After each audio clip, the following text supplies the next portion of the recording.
Bismillahirrahmanirrahim. Assalamualaikum warahmatullahi wabarakatuh. Perkenalkan, nama saya Muhammad Fahri, NPM 2003090054. Saya dari kelas 4B Kesos Pagi Fisip Umsu. Di sini saya ingin menyelesaikan tugas video dari mata kuliah Psikologi untuk Pekerjaan Sosial.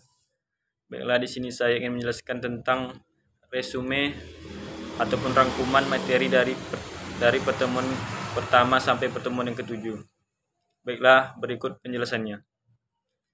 Diasumsikan secara kuat bahwasanya menerapkan terapi psikologis pada praktik pekerjaan sosial dapat menjadi cara untuk meningkatkan standar dan memastikan praktik yang baik. Perkuliahan ini bertujuan mengidentifikasi dan menganalisis cara penerapan psikologi pada kepedulian sosial dalam kaitannya dengan standar yang berlaku yang ditetapkan untuk pekerja sosial. Perkuliahan ini berusaha memberikan cakupan komprehensif psikologi dalam kaitannya dengan pekerjaan sosial, berbeda dengan pembahasan pada subjek psikologi umum. Perkuliahan ini secara khusus dipersiapkan untuk program gelar pekerjaan sosial dan upaya untuk menggabungkan pengalaman kerja sosial praktis di samping analisis akademis yang baik. Dengan mempelajari psikologi, seorang pekerja sosial bisa lebih mudah berempati terhadap permasalahan yang dialami oleh kliennya. Hal ini dimungkinkan karena ilmu psikologi bermanfaat untuk membuat pekerja sosial lebih memahami situasi yang dialami oleh klien serta menempatkan dirinya pada posisi klien. Namun terdapat juga beberapa persamaan antara psikologi dan pekerjaan sosial, yaitu pada bagian penilaian dan psikoterapi. Peran pekerja sosial yaitu sebagai pendamping, bukan sebagai penyembuh atau pemecah masalah secara langsung. Peran pekerja sosial sebagai pendamping sosial berupaya mengembangkan, memelihara, dan memperkuat sistem kesejahteraan sosial sehingga dapat memenuhi kebutuhan dasar manusia. Yang terpenting pada perkuliahan ini yaitu untuk menekankan pentingnya pekerjaan sosial melihat psikologi dalam kaitannya dengan kepedulian sosial.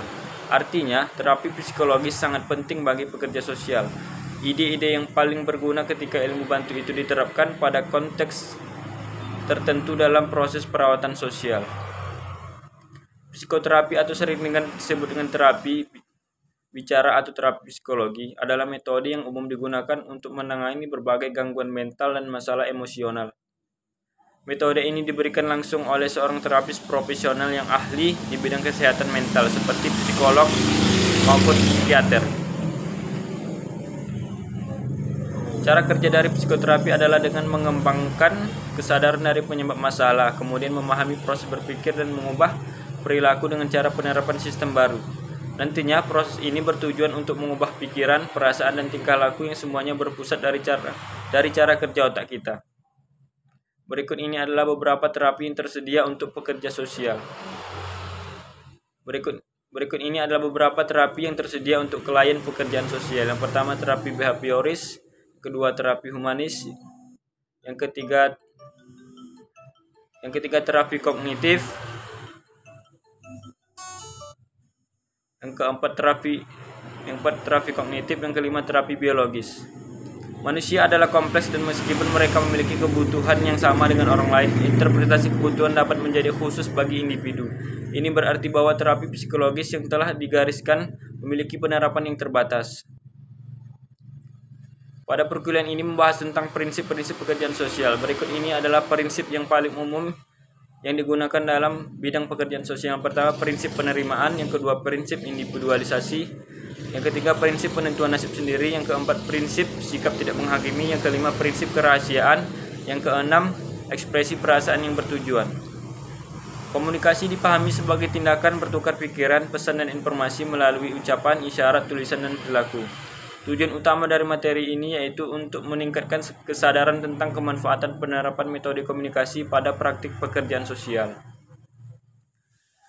Dalam hal ini ada beberapa jenis komunikasi, diantaranya komunikasi verbal, komunikasi non-verbal, komunikasi vokal maupun non-vokal.